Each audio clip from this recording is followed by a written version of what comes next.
we were talking about Sufjan Stevens earlier. Yeah. And for myself, I'm kind of wanting to do that like composer but also songwriter thing, which is like it's not quite a composer, but it's also not fully just like, hey, here's just rock music or like pop music or whatever. Yeah. I think that I want to be sort of on that line. And so first it's just kind of like starting, but like I think the genre thing is another thing that's like, as I've ingested more and more music and tried to just make more stuff, I'm just kind of going like, I don't really care about what the thing is, but just kind of doing it, which is kind of why I asked you about like genre or what sort of stuff. Like what's something that you've been wanting to make, but it's just like out of left field that you feel like might not be. That I've been wanting to make. I think like honestly, I could start a fucking punk band if I wanted to, but probably more realistically, I'd love to do some more. How would I describe this? Honestly, kind of like I mentioned before, LCD Sound System, things like that. Things like not exactly poppy, Sure. but more electronic stuff happening. Like Yeah. I guess like Kavinsky, and if you know, I don't know if you know him. I don't think so. He had that song in Drive. Okay. Night Call. There's something about you.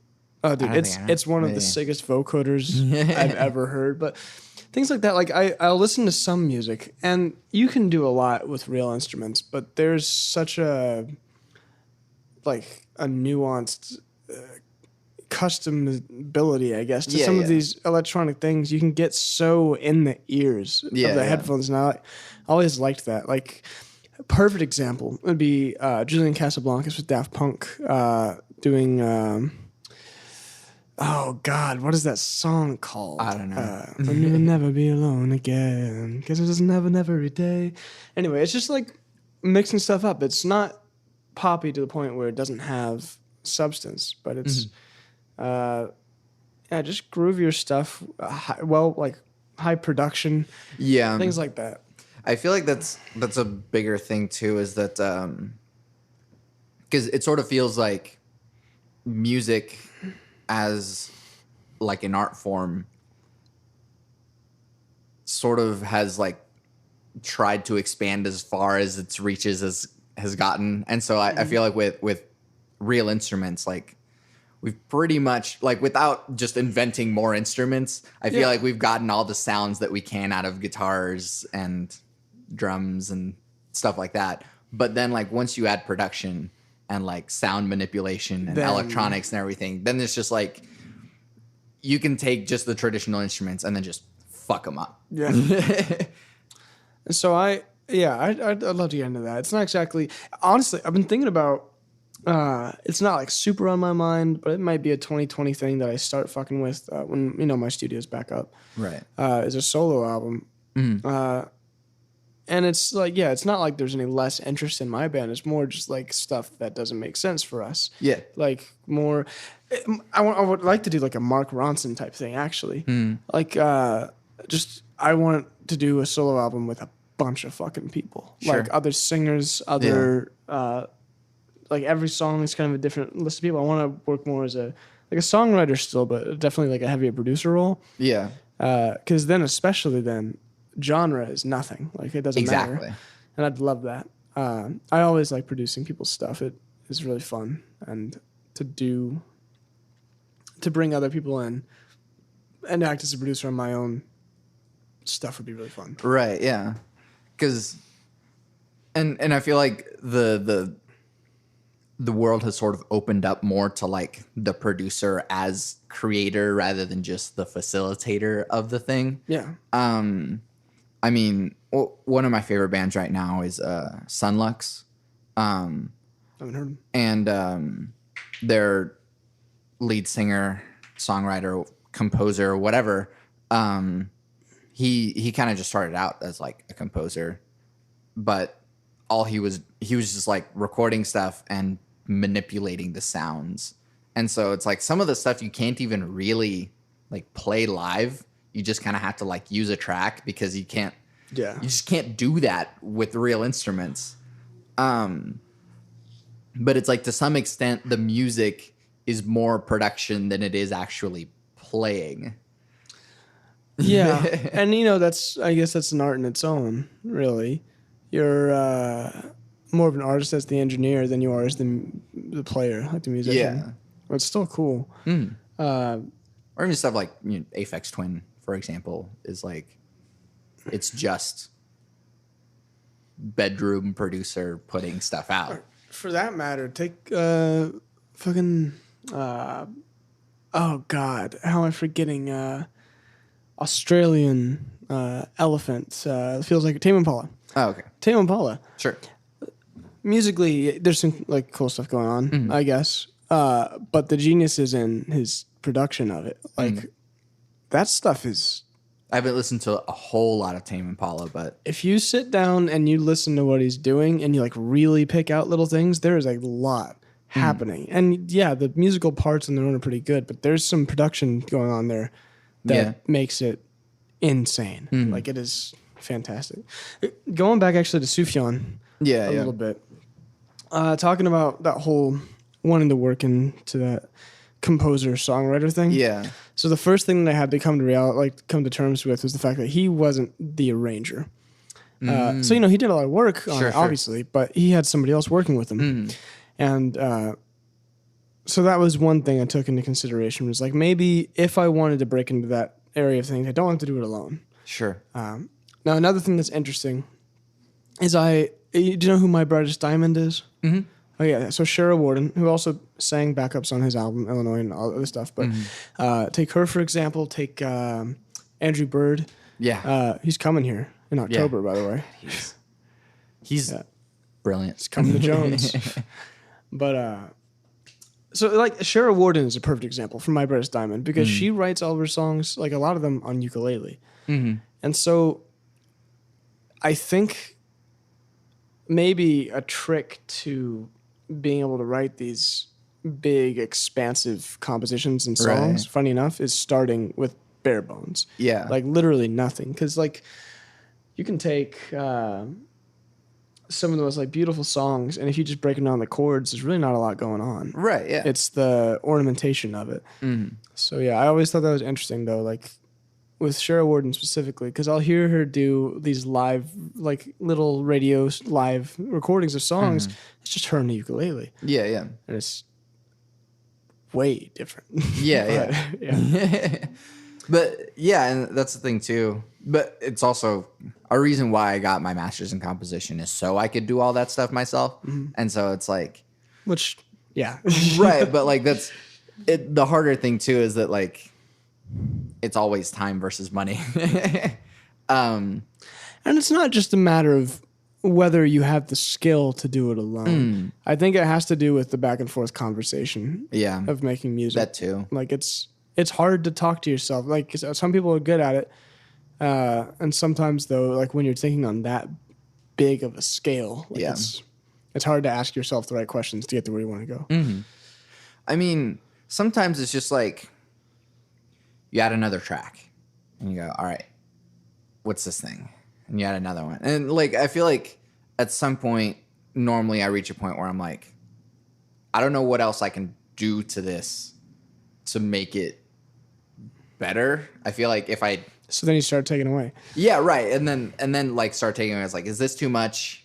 Is this necessary? That's a really cool way to do it too. That's why I love piano so much also, because it's the whole orchestra in front of you. But when you're recording, when you're just doing it like that, like say you're in a studio or on your computer, you're adding track to track to track, that is a way to get somewhere, because you'll find yourself with like 15 to 20 tracks. It's all stacked and you're like, okay, this is everything I thought of. Now, how much of it can I take away before it becomes not the song? Yeah, exactly. Like now that these are all the ideas I had, so now take everything away until I find whatever I did that's like the essence of what this is, and then build onto that. Yeah. And that's a cool way to do that actually, which is a cool modern technology way Right, of writing. yeah. You can't just like get an orchestra and be like, hey, violins, shut the hell up. It blows my mind still thinking about how some people composed back in the day. Like it's fucking crazy. On paper. Yeah, like how like these guys just must have heard it. They heard it all. Right. Well, I mean, it's a little weird too because I feel like there's this notion of like the composer genius sort of thing when it's really just like just trying shit. Yeah. Like, and of course, back in the day, when like talking specific classical music, there's almost templates. right. And of course, the best ones are the ones that break out of it. But like, there's like a fugue is a fugue. You know, they have rules. There's characteristics of it. Like you can write one, and so I mean, following that, maybe it's not super crazy, but right. But it's still just like it's also like a musical exercise in the same way that it's like, hey, here's a scale in thirds. I can play that on guitar. I can play that on piano, whatever. what can you do with it? Right. But it's like whenever you do like a fugue or something, it's just a test of like your writing skill to be like, all right, I have these rules to follow. Let me just see what I can do. Yeah. And Bach just like, he just cranked that out. He was just like, I have mastered the counterpoint. Yeah. And I can just, sneeze these now. Yeah. And then that's where sort of like the creativity comes out. Now that you can follow the rules as much as you can, it's like, all right, now that I don't have to think about parallel fifths and octaves or whatever, now I can try and make a nice melody.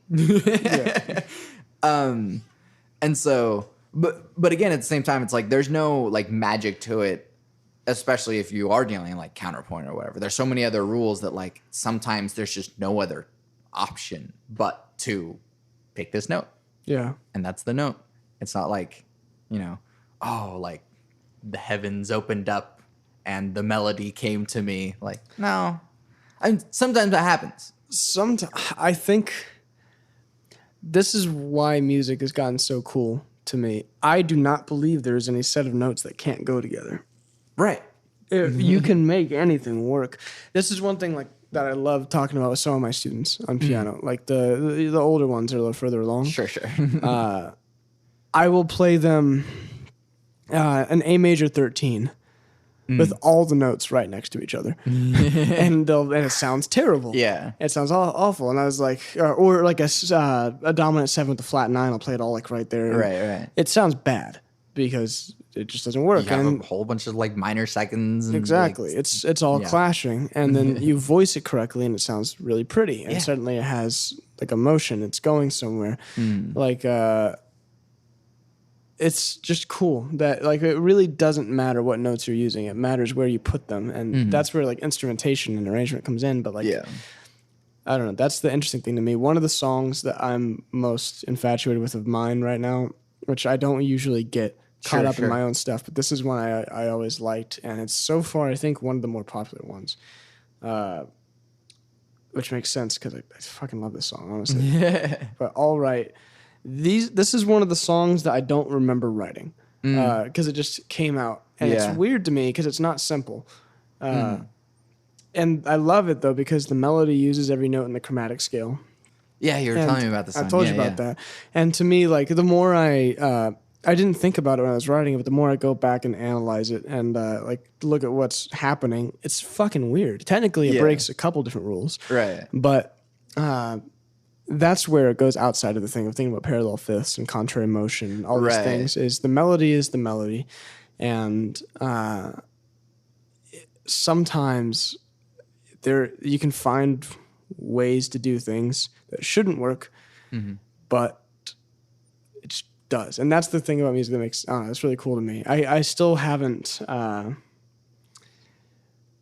can't exactly figure out what about that works so well for me. Right. The thing that was I think the most intriguing was my friend who is not a musician at all. She has a lot of trouble like just doing like really advanced musical stuff. Like if you're doing modal things, it might be hard to stick with that, right? But like I've noticed that with that melody, people have no problem singing along to it. Yeah. which is really bizarre, kind of, because it's moving around by like half steps constantly, and I don't know. It's just cool. Yeah. I love little things like that pop up. And yeah, that to me was, even though maybe nobody else thinks this, but I like it enough just to say that was one that just popped out of fucking nowhere. Yeah, yeah. And came down. Right. And I mean, sometimes songs do just come to you just like fully formed, and it's just like, all right, now I just have to do it. Yeah. And there is sort of like a magic to it, but it's not like some genius thing. It's just like, no, this is like what it's supposed to be. Yeah. Like chiseling away at the marble that isn't the statue in a way. There was a definition of genius that I always liked. It was from like the Renaissance. It's basically that kind of the Italian Renaissance. And the way that they talked about the word genius, it didn't mean like somebody was a genius. Sure. Like genius was more like a thing that found you, and it can leave you just as easily. So like somebody does something, like they had the genius or something. Yeah, yeah. And I think that could be a thing. Like say like if you study enough, maybe sometimes it's a luck thing, but I believe if you study enough and you focus enough and you do that, then you might make yourself more perceptive or open to that coming to you. But I always liked that idea, not thinking, and it also helps with the whole ego bit that we were kind of talking about before. Yeah. Like you're not a genius, you were just lucky enough for this thing to find you, and you get to be the lucky fuck that gets to like put it out there. Yeah, yeah. Because sometimes things feel like that. I don't think I did anything, but it was cool. Yeah. And I got to do it. So right. I always liked that definition though. And there's also times where like, you know, you work really hard to just like really put something together. Yeah. And of course it's always like, oh, I like that one song of yours. It's like the one that took me like 3 seconds and I was just joking. Yeah. Yeah. Yeah. As opposed to like, but there's this like thing that I worked really hard on, I'm really proud of, and I'm like, yeah, it's cool. Prime example would be That Doesn't Happen versus Insomnia. Insomnia was my crazy 3 months of like messing with shit, and That Doesn't Happen is dun dun dun dun. Oh yeah. That's the whole song. Yeah. But yeah, like it kind of begs the question, like, what is good music? Yeah, yeah. Like, what does that mean? Like, crap, that's a question I was gonna ask on the last one. Is there such a thing as bad music? I'd say that falls almost in the category with selling out. Like, if you don't feel like any way about it, then it might not be that good. It's I think good music comes from a genuine place. That's all. Yeah. Which sometimes it's simple, sometimes it's not. But as long as you mean it. Right. And that's kind of the thing too, that like, you know, there's good music because like there are factors in it that I guess you subjectively decide that make it good. But then there's also just like good music as in most people like it. And so that's a weird thing because it's like, you know, a Taylor Swift single is like widely liked. I mean, view it as conversation. Like, I guess like anybody, like some people are really good at small talk. Some people might even fucking enjoy small talk. Right. Like they like those little interactions that don't really mean anything. There's no substance to them. There's the things that you say in passing, and everybody can do that. And that's like Taylor Swift. That's the mainstream stuff. The conversation doesn't really have anything going on. It's just kind of there to pass the time. I fucking suck at small talk. That's why I have a podcast. Horrible at small talk. And it doesn't mean anything to me. Now, on the other hand, though, so let's say that we have a conversation like deep philosophical shit. Like we're throwing out all kinds of like names, or we're talking about poetry, like we bring up Keats and all this shit. And like it's really deep, and it both really means something to us. That's a good conversation, equivalent to good music. Yeah. Now, let's say you have like two country boys. They don't know how to speak that well. They're not very intelligent, but they have a conversation about something real small, real insignificant to everybody else. Yeah. But they still feel it like as a good conversation. It doesn't. And the other thing too is that like maybe they'll, you know, have a conversation and be like, yeah, sometimes what's best for you is to like leave it alone. And like that's kind of like a big philosophical idea, but like anyone can reach that conclusion. And it's like, whoa, hey, that's like a good conversation. You didn't need the whole. You didn't need to read like a philosophy book to reach that point. That's kind of the point. Is I mean, viewing like music as a conversation in the same way. It doesn't matter if you're. It doesn't matter if the language of it is, advanced. It just matters that it resonates. Right. And I find that the more genuine it is, the more it will resonate. Yeah. So then that still brings up the question, like, is small talk good conversation? Right. I mean, maybe you think it is, but if you do, honestly, I'm kind of happy for you because life is a lot easier for you to enjoy shit. Yeah. I was a cashier for a little while, and it's all small talk, and I hated it because it like, I guess the weather is a thing, cool, but it's like, I don't know. I would always want to like go just like a layer deeper, but then it's like we don't have time to do this. I've already bagged your stuff. Here you go. But it's like, oh, hey, like you have this thing. What are you making? You're making a pie. What kind of pie? Do you often make pie? Pie by hand is like really hard to make. It's like, that's, going slightly deeper than just small talk. It's like, oh, well, never mind. Bye. Yeah. I always relate music to conversation. That just always made so much sense to me. But yeah, small talk, that version of it, that's kind of how it feels with music. Like you listen to something, you're like, I didn't quite get what I needed out of that. That didn't really do it for me. Like I could have used some more. But there is music that like, for whatever reason, like sticks through the times.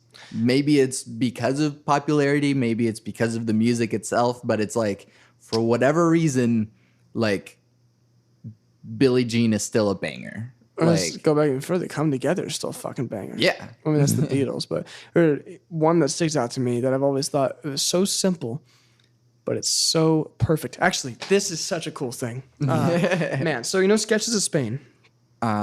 Yes? Question mark? Fucking Miles Davis. Yes. Sketches of Spain. Yes. Yeah. So, White Rabbit by Jefferson Airplane? Yes. Yeah, there you go, chasing rabbits. And so she apparently, while on LSD, listened nonstop to Sketches of Spain. And I find this really interesting because that song is really simple. There's drums, a little guitar, and a vocal. Bolero beat.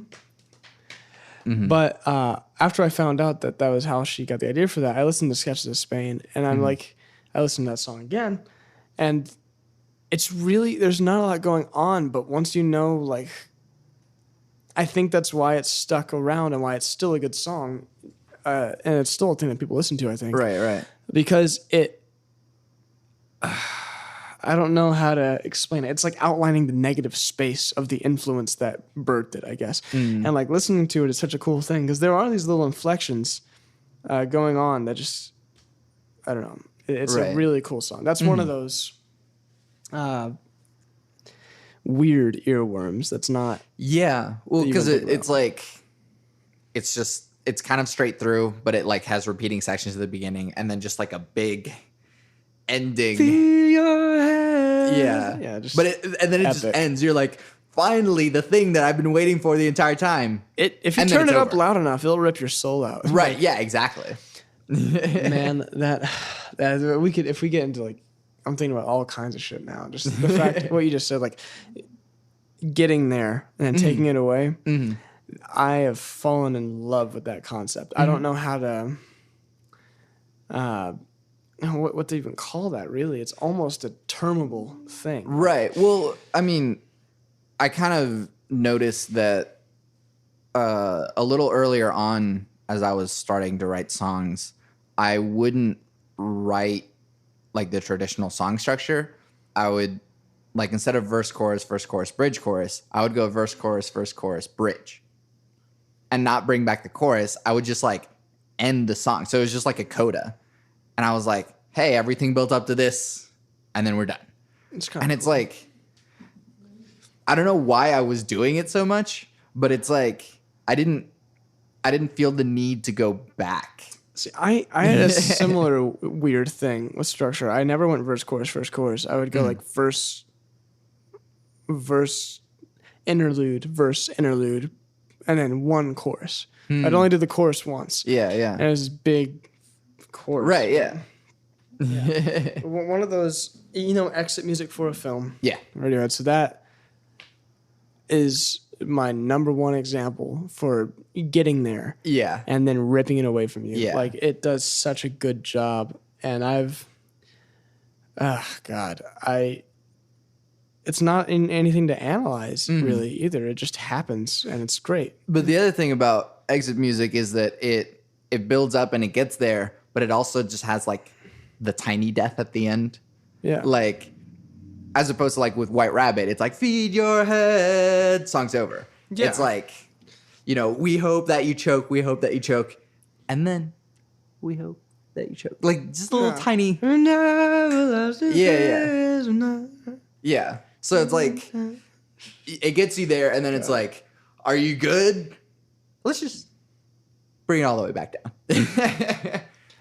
Yeah. And that's a thing that kind of it makes you just want to listen to it again. Because it's not ending it, but it's like, yeah, and then you're like listening still, and you're like, wait. Bring it still, back. I need more. Yeah. It's more tension than just ending the song, because you don't, especially when you hear it for the first time. But yeah, I love that song. And I'd been listening to a podcast, Bobby Owsinski's Inner Circle, and he sort of talks about like the music industry or whatever. He actually wrote one of the books that we use for music production at ACN. So like he's like a industry veteran for like music production and stuff. But he talked about how songs and song structure have been changing due to the streaming format. Because people are just kind of wanting just like a soundbite essentially, and so songs are getting shorter. And so if you have like an intro without like bringing the words in or whatever, then it's like, I'm done, and skip. I hate it. I hate that. There's so many reasons I hate that. One, because I love writing long fucking songs, but like, right. There's, God, I hate that so much. Streaming has destroyed albums. Yeah. Like, there was Illinois by Sufjan Stevens is a perfect example, actually. Is that important? Real quick? That's okay. So we know Chicago. You know, what is it? The UFO at the first opening track, and some of the bigger songs off there. Yeah. But let's take like so much 5/8. Like some of the loves 5/8. 5/8 is great. Or the Man from Metropolis. Let's take let's hear the strings again, or the just some of the other songs in between the ones that work well as singles. Those songs, when you play them by themselves, they're okay, and they seem a little long-winded. They don't make that much sense, but that's because they're movements of a full piece. That album, when you listen to it from the beginning to the end, it is fan-fucking-tastic. Yeah, it's a whole experience. It's cohesive, yeah, and like that's the thing is like now we just listen to singles, but like I don't want to. The Epic by Kamasi Washington. I don't know it, but. Kamasi Washington was he's a jazz dude, but he also was the sax player on the Pimp a Butterfly. Okay. He did a Kipling theme from Get Down Brothers. But Kamasi Washington released this album. It's a 3-hour album called The Epic. And I remember I listened to the first song. It was Change of the Guard, I think. And I heard like 45 seconds of it, and I stopped it. And I literally waited about 2 weeks. And then I sat down and listened to the entire thing from the beginning to the end.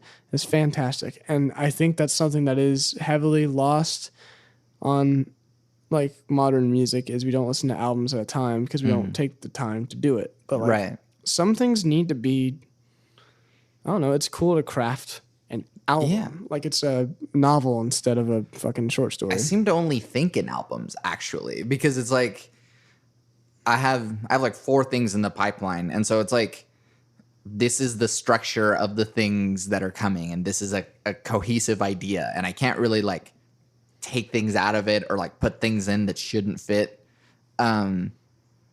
But if I did it all as like singles, but then I was like, no, these are all linked together. It's all one thing. Yeah. This year's been interesting because of like talking about that kind of thing. Right, because you guys are just doing singles. Yeah, singles every month. And everybody's asking for us to put them into an album at the end of the year. And I'm going to. Like, not like a big release or anything, but on like streaming, I'm going to release it as an album. And it's interesting looking at that, trying to take 12 songs that weren't released with any, what's the word? Awareness of the other. Right. And trying to put them in an order that makes sense for a cohesive album. That'll be interesting. Right. Well, the weird thing, too, is that, like, you could also just list them chronologically. That seems... See, that's the thing I don't want to do. Because I'm going to put them out in an album. I want to make it make as much sense as I can. Chronological is the easy thing, and that's what people would expect. But, like, I feel like there might be a cooler way to do it. I just don't know yet. But yeah, the flow of an album is interesting. That's always something that, like, there's multiple theories about how to do it. Like, do you start with your banger? Yeah. Like, do you put all the good stuff at the front? Because then you have... Because then people just stop listening halfway through. Because then if you like, you know, oh yeah, that song was a banger. And then it's like, here's a ballad. And you're like, I'm done. I think the cool way to do it is that's kind of what we did with our album, actually. So, like, the very first song, well, no, it's not. That's not for modern people because it was a slow intro. I'm terrible at this, but I'm not going to go anywhere.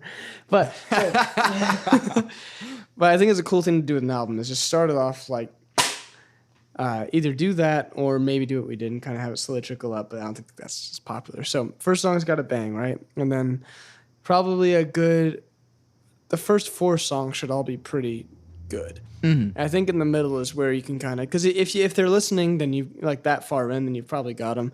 In the middle of the album, maybe kind of tone it down a bit, do like the heartstring shit, like get emotional. And then you got to end stronger than you started. And I think that's a cool way to do it. But I don't think an album's too often. And that's a tricky thing. There's so many different ways to go about it, honestly. I don't know what works the best. I mean, the conversation was that albums are dying anyway. So maybe exactly. Doesn't. But it sucks, though, because... so, again, with the algorithm thing, it's like songs are getting shorter. They're taking off intros, and they're just putting the chorus at the beginning. So it's literally just like, bang, here's a chorus. Now here's a verse. Bang, here's another chorus. Now here's a verse. Bang, here's another chorus. Like and it's over. Like Imagine Dragons type shit. Yeah. So it's like there's not even a bridge. People just want the chorus and then something to differentiate from the chorus so that we can be more excited that the next chorus comes in. Man.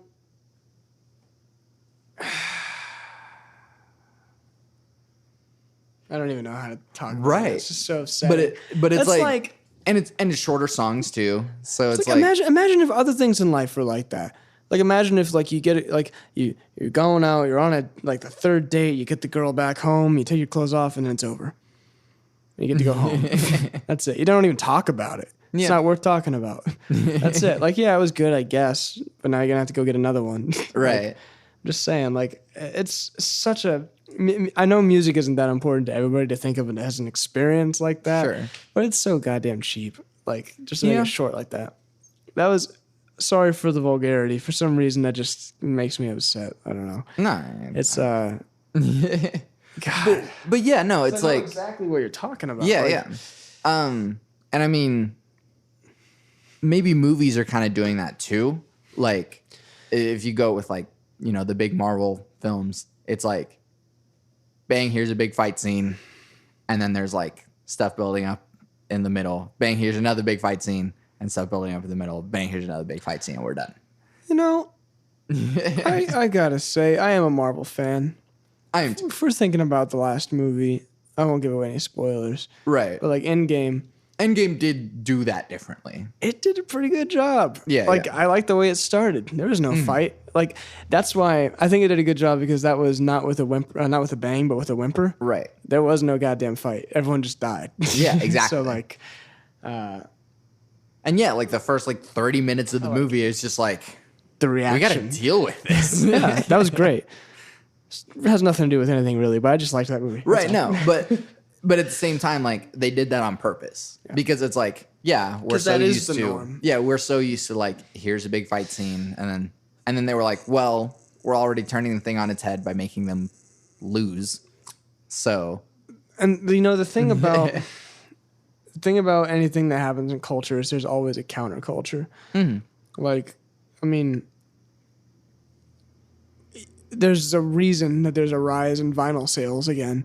Like people, there will always be what's popular, and then there will always be the counterculture to doing everything else. Like if, I'm trying to think of like in the past, like what's happened. Like take the 90s, for example. Everything went real electronic. Everything got real produced. And then they were like, all right, fuck this. And it was just loud, noisy, analog shit. Like it's the same thing. And like the response to that, we went from back to fucking Backstreet Boys and NSYNC and Britney Spears, and it got really poppy. Result of that, we got the Strokes. Suddenly shit was cool again. And it keeps going back and forth. Yeah.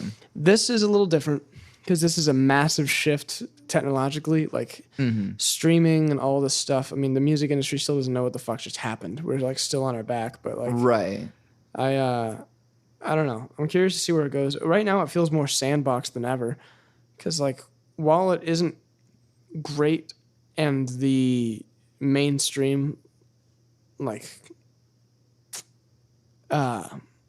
way that people go about using the platform is like this short, like 2-minute things and bursts and stuff like that. I think that people are now able to do whatever they want. You can, if you get creative enough, you can actually use this to like fucking Chance the Rapper is a good example. That's somebody who used this new model to do some pretty cool shit. It's not easy, but you can do it on your own if you want. And you don't have to follow those rules. I still believe there's an audience. Right. Well, the other hard part too is that like maybe I'm just getting more cynical, but like sometimes it feels like it's just marketing budget that's just like, hey everyone, we're now listening to Billie Eilish. Oh yeah. And that's what I was saying before. Like the most important thing for musicians to do is find their own music because everything else is going to get fed to you automatically. Like it's easy to listen to what everyone's listening to, and it's easy to make everyone listen to something. Like honestly, Billie Eilish everybody seems to come out of nowhere lately. Sure. Like who was it before Billie Eilish? There was fucking, I don't even know. I can't even keep track of them. They just show up and then they leave. Right. Well, like, now it's like Lil Nas X because he did Old Town Road, and then that's like, see that he released actual like his step-by-step marketing plan before it came out, and that was a perfect example of what you're talking about. It really does come down to marketing. If I had enough money, I could be famous within the next 3 months, and I know I could. I'm not saying it would last, but I could be famous. Sure. Like, right, and when you make that the goal, like, sure, you can do it. Yeah. But it's like, do you want to? Yeah, it's like, are you going to get everyone's attention by saying some meaningful shit, or are you going to just fire a gun in public? Like, everyone's going to look at you. Right. But, yeah. I mean, I want there to be room for that. Like, I don't know, like Bruce Springsteen as an example, like gigantic, obviously, but was definitely saying something. Yeah. And I don't know if that's happening anymore. Like if there's someone that's gigantic that's still actually saying something. No one's really saying anything. Because I mean, Taylor Swift released a song that was like, hey, I'm cool with the gay people, so should you. But everyone's like, Yeah, we know. Yeah. So it was like, who was that even for? I think that has to do with the fact there aren't really movements anymore. Yeah. There are micro movements like social media. I would swear it's almost a goddamn tactic from somebody to keep us like distracted. Cause Definitely. it would be like before there would be big movements and they would all work towards, and now someone's just like, hey, what is happening over here? And everyone's like, yeah. And someone else is like, wait, what about this? And everyone's like, yeah. And now we just keep doing that forever. Yeah. And so, we could sing about it, but by the time you put the fucking song out, no one's listening anymore. Yeah, it's already dead. Like, it's why like memes are just this weird ethereal. I'm kind of a meme lord. They just evolve non-stop. It is weird. It's very strange. But like, it seems like music is meming now. Like, again, Old Town Road was just like fucking meme. Yeah. And that's why it became so popular, because it's a meme. People are like, hey, have you heard this hilarious country song? Unironically like it. Though. Right, no, but oof. But that's sort of what happens with culture anyways. You like, make a joke of something and then it becomes ingrained in the culture. Right, exactly. It's like, ha ha ha, lit fam, darn these kids using these stupid terminologies. And they're like, then you walk into a party and then you're like, damn, this place is lit. Yeah. It's like, wait, did I just say that? I say dope. Yeah. I mean, like, fucking, I still, I think it started as a joke, but every once in a while I'll just be like, hell yeah, brother. Like, that's not how I talk. Right, yeah. But, yeah, I don't know. Groovy was the first one. Yeah. I'm okay with groovy. I mean, I think I said word for a while. Word, yeah. Yeah. Tight, lit. I mean, dope. Yeet has made its way into my vernacular already. I still can't. Yeet is still too much of a joke for me. I can't say Yeet's great. I can't take yeet seriously. Like, I can yeet something. Yeah, that's hilarious. I don't know. But yeah, like music, and maybe it's because we are musicians and so we treat it in this way. Like, music is our whole lives, and so we can't just like meme music.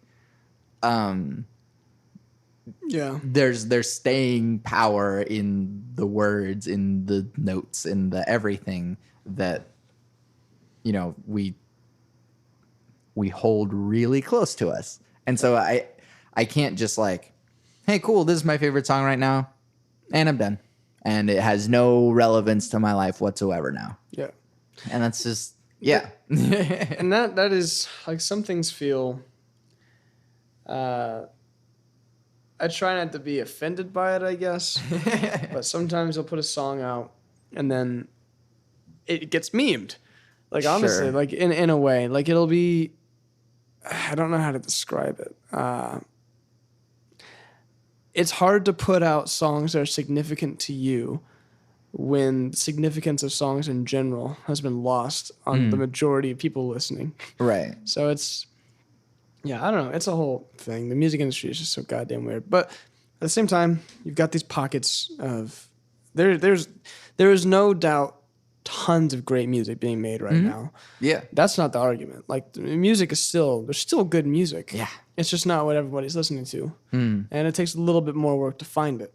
And so why do the work when you could just be fed the music? Right. So. And which is like, so I mean, was Michael Jackson legendary himself?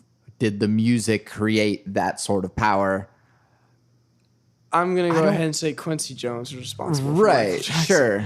But it's like, it's this giant, has a big cultural influence or whatever. But it's like, is the music so good that it should actually be listened to by this many people? It was more of an icon type thing. Right. Which is really what music's turned into. It's like the cologne might not smell good, but it's got Kim Kardashian's name on it. And that's what musicians are. Like, Billie Eilish she's not her music, she's Billie Eilish. Right. Maybe her music's pretty good, actually. So, and that's the thing. Maybe I was about to say that might be a bad example, but you know what I'm referring to. Sure. Those people who they're more of a face than the music itself. It's Right. like they're modeling for their music. It's weird. The image of everything has just gotten to be a little too overwhelming. I mean, I think that Bruno Mars musically sort of tapped into something with 24K Magic in that, like, here's good music, like musically. Yeah, no, that was some like late 70s era like stuff going on there. There was some like really cool synth lines. There's some really cool, like I analyzed that actually because I had to make a instrumental version of 24K Magic for somebody because I didn't want to buy the instrumental, so I did. It's kind of weird, but whatever. And so I had to like go part by part and tear apart those synth lines. There's some stuff going on in that song, like in some of those songs. Like it's not just like vapid pop music. Like there's stuff happening, and that's why Dirty Loops was actually the ones. If you know Dirty Loops, they're the ones who made me change my mind a little bit about pop music in general. It's not that I don't like pop music. That's kind of where I started realizing that like it's more about the genuine nature of something. Like if you can make it something you actually care about, it doesn't matter what style of music it is. It can be good. Yeah. That's what bothers me so much lately is I don't know, music in the mainstream seems to be careless a lot of the time. Like it's more of just a mindless result of something. I don't know. Well, I think it kind of goes back to what we were talking about with like intent. That if you're intending to, hey, I'm writing this song because I want it to be a banger and I want people to listen to it, versus, hey, I'm writing this song because I have emotions that I need to get out and I feel like I'm trying to say something here. And sometimes those do resonate where you're trying to say something. People are like, wow, that they really did say something, and I connect to that. But like, if an artist is just trying to be like, I'm making bangers and that's it, it is a bit harder to appreciate. But which that's actually kind of funny. Yeah. Because you think about, I hadn't actually thought about it like this before, but you think about funk music. Some of those songs don't have a lot of content lyrically. They're not about much, but they groove hard. That's what it is. They're making bangers. That's the point. It's just the music. But at the same time, though, the musicians that were doing funk were so proficient that they were just doing insane stuff musically. So, like, sure, here's bangers, but, like, here's, 16th note bass lines that are slapped. Yeah. That is just, like, clearly the musicians were having fun. Yeah. And so musically, it's very dense. But Either way, I guess that's what it comes down to, is the reason they're making it. I don't know. I can't say I don't know a lot about Billie Eilish. Sure. I've heard that she's pretty good, but I haven't listened much yet. Her music's I've only heard I'm the bad guy. Yeah. But I mean, it's really well produced, and she is a product for mass consumption of people who are self-diagnosed of anxiety. Fair enough. That is really harsh, but at the same time, she is saying something, which I appreciate, but it's not something that hasn't been said. The thing that's scary to think about is Bruce Springsteen was saying what everyone was thinking, right? What if she is too? What if that's what that's what's going through everyone's head? Yeah. That's on the forefront. And it's not that much. Well, what she's saying is just like, I'm kind of messed up. I've gone through some shit. That's exactly what everyone is saying. Yeah. Like, that's what it's fallen down to, is everyone's just like, yeah, I'm kind of messed up.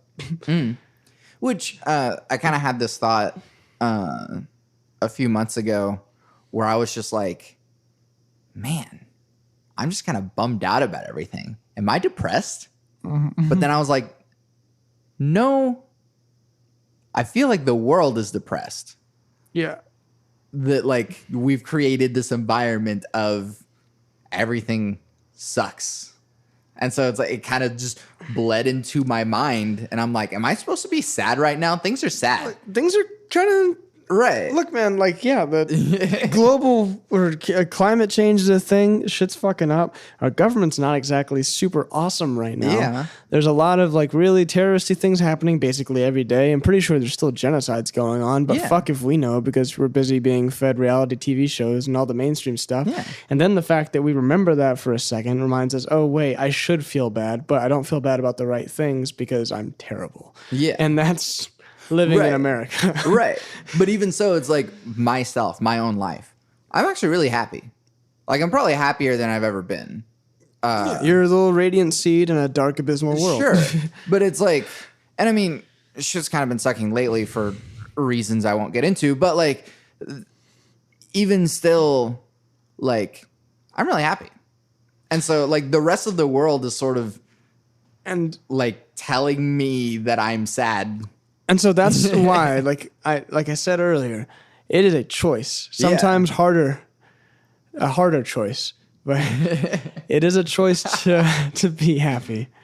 Because it's easy to be happy when things are making you happy, but when the world sucks, you have to decide to still be happy. Yeah. Because there's always. There's always things in personal life that can be good, even when the majority of the world is bad. But I don't know. Things are complicated. Yeah. It's a weird time. And I mean... And we have access to every bit of information that there is in the world, too. So, and I'm sure there's a lot of art and music that is out that we can find that says exactly what we're talking about. Just doesn't have the marketing budget to be able to reach all of the people. And the other question is, even if it did, would we rather be marketed to that the world is kind of not a great place, or do we want to hear Happy by Pharrell? It kind of reminds me of... It had actually been a while before it had been a while before I had heard Happy by Pharrell. But then I like heard it again recently and it made me unhappy. Yeah. It's the beginning of Lego Movie. I actually haven't seen the Lego Movie, but whenever it was about to come out, I was like, that's going to be really cool. And people are like, that looks dumb. It's pretty good. Right. And then I was like, hey, I was right. It was really cool. But I don't know. I haven't seen it yet. It's a strange thing. It's such a mind fuck. It's hard being happy when everybody is sad. Mm. And it's equally as hard feeling happy when you know that everyone probably shouldn't be. Sure. Like it's like watching people on the Titanic like just chilling. Like, Yeah. it's like, you know, this shit's going down, right? Like, why are you guys so happy? To the point where it almost makes me feel like something's wrong with you.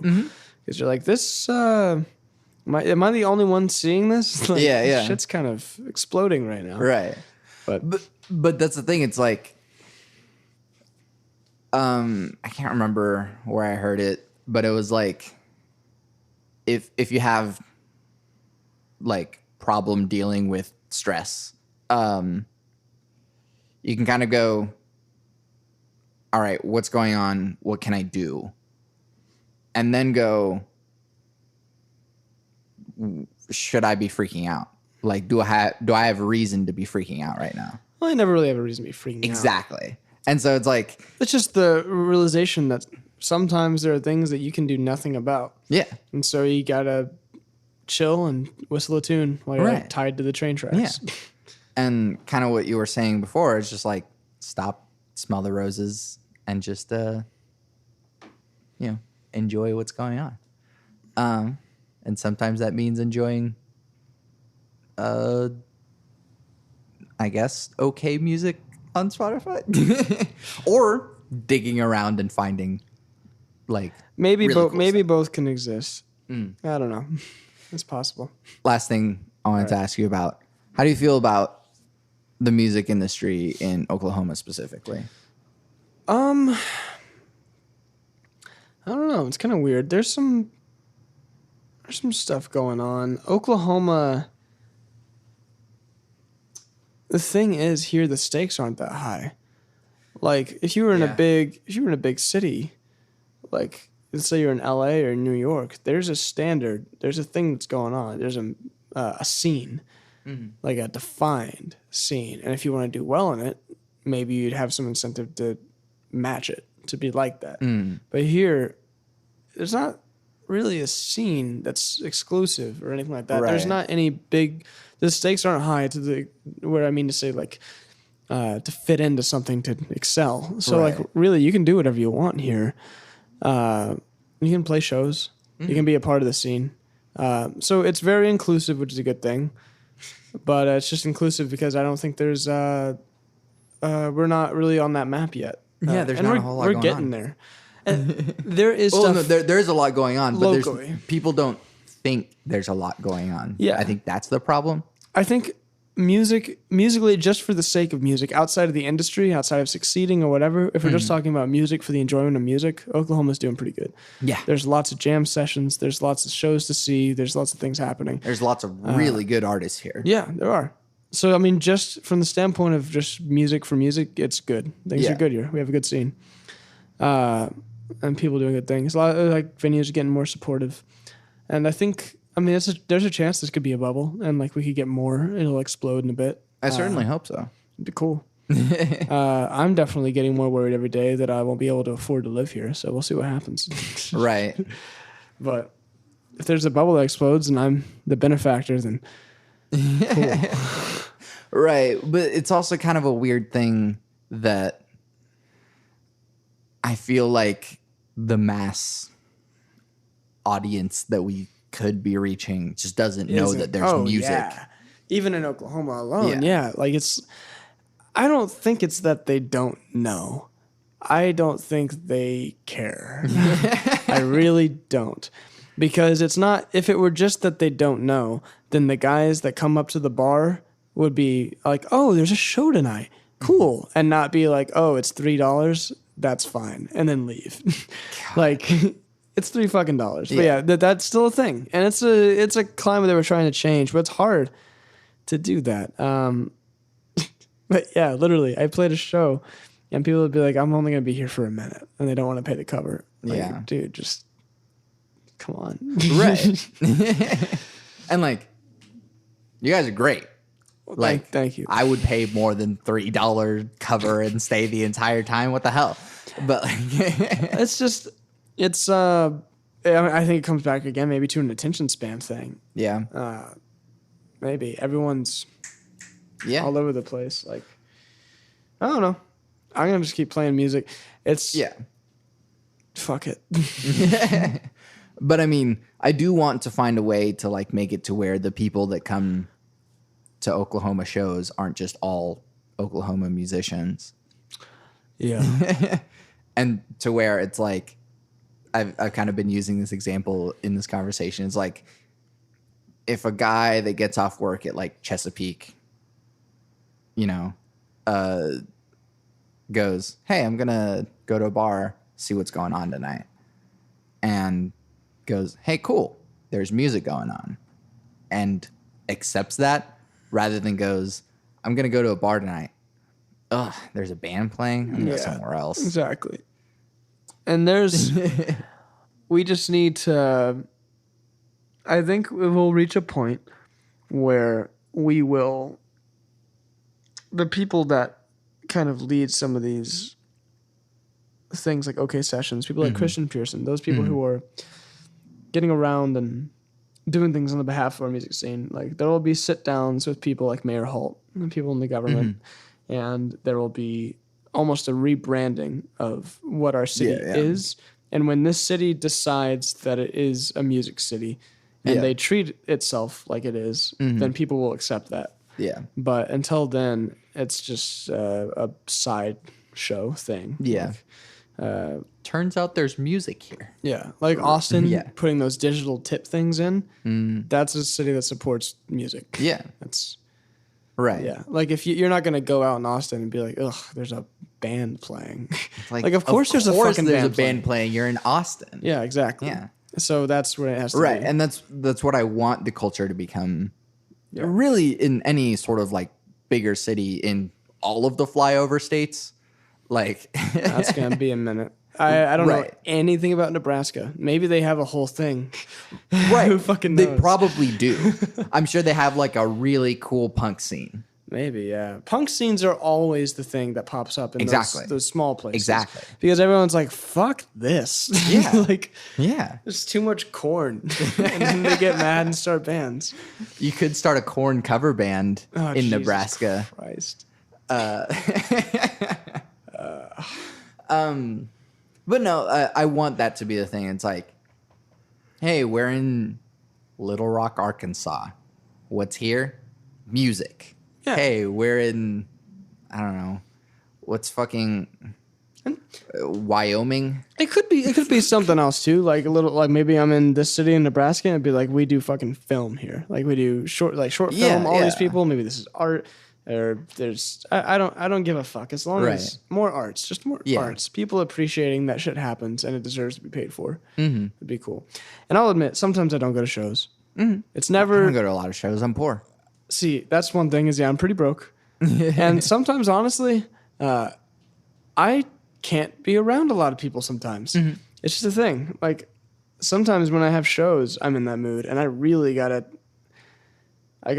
work myself up to do it. And sometimes I don't have the energy to put myself in that mood to be, to go to shows and stuff. Right. I always feel guilty. I didn't go to, I was going to go, Dear People and Bronx Show, that big Tower Theater show. I was going to go because it's Dear People's last show. 50,000 fucking people outside the place. And I was just like, yeah, I can't do that. Yeah. It's too much. Yeah. But, and I mean, it's also... Again, we're all musicians supporting musicians. Yeah. So it's like we're poor and we have enough mental problems to be wanting to write music in the first place. So it's like we're not exactly the audience for each other. And there's a whole other wider audience. Yeah, but and that's interesting too. Why they sold out Tower Theater for that show? Sure, I know it's an older audience. I know Bronx Show is more famous. But we're capable. Of bringing people out. Yeah, like the people are there. We just need it to be not just the musicians supporting the musicians because we're already having a hard time as it is. How many people? Tower Theater holds like 800 to 900 people, something like that. It's a lot of people. A lot of people. That's enough to fill up almost every venue in the city. Like, honestly. Pretty much, yeah. Like, you could do it. Yeah. Every weekend. No problem. So. Yeah. All right. Yeah. Thank you for doing this with me. Yeah, thanks for having me. I'm Santiago Ramones. I am Johnny Manchild. Plug your stuff. Okay, play it again. Johnny Manchild and the Poor Bastards. Yeah. On Spotify, we're on iTunes, as long as it exists. We're on Apple Music, Amazon, Google Play, all that stuff. We've got a website at manchild.band. Got a Twitter, at Johnny Manchild, Instagram at Poor Bastards. Follow us on the social stuff, all that. And our online merch store, Bastard Boutique. There's literally nowhere you can go that we won't be. So just, yeah. Yeah. And just to give you a little bit... They make really cool and fun music and really good songwriting, really cool instrumentation. They're all great people. Listen to it. It's great. Sick. Yeah. You can you can find everything that I do on my website, santiagoramones.com. Do the whole Machinations experience because it's really important to me. I'm going to do it today. All right, cool. Well, thanks. But yeah, it's probably only the length of a movie. So like you could either watch a movie or you can go to santiagoramones.com/podcast/machinations. Oh, dude, no, like for real. I'm gonna sit in the pool like when it gets dark tonight and just put that on a speaker and just chill. That's gonna be good. Yeah. All right. Yeah, you can follow along with lyrics. There's a lot of lyrics, so it's like, whoa, there's a lot going on here. So yeah, it's like a Black Mirror but with music. Sick. Yeah. My cat's just like owning your. Oh bag. yeah. The cat is trying to get in the bag, but it is out of the bag. Cat's out of the bag. Yes, thank you. I was on my podcast with my 3 things. They shape my life philosophy. Those 3 things are: love never fails, it's going to be okay, I might be wrong.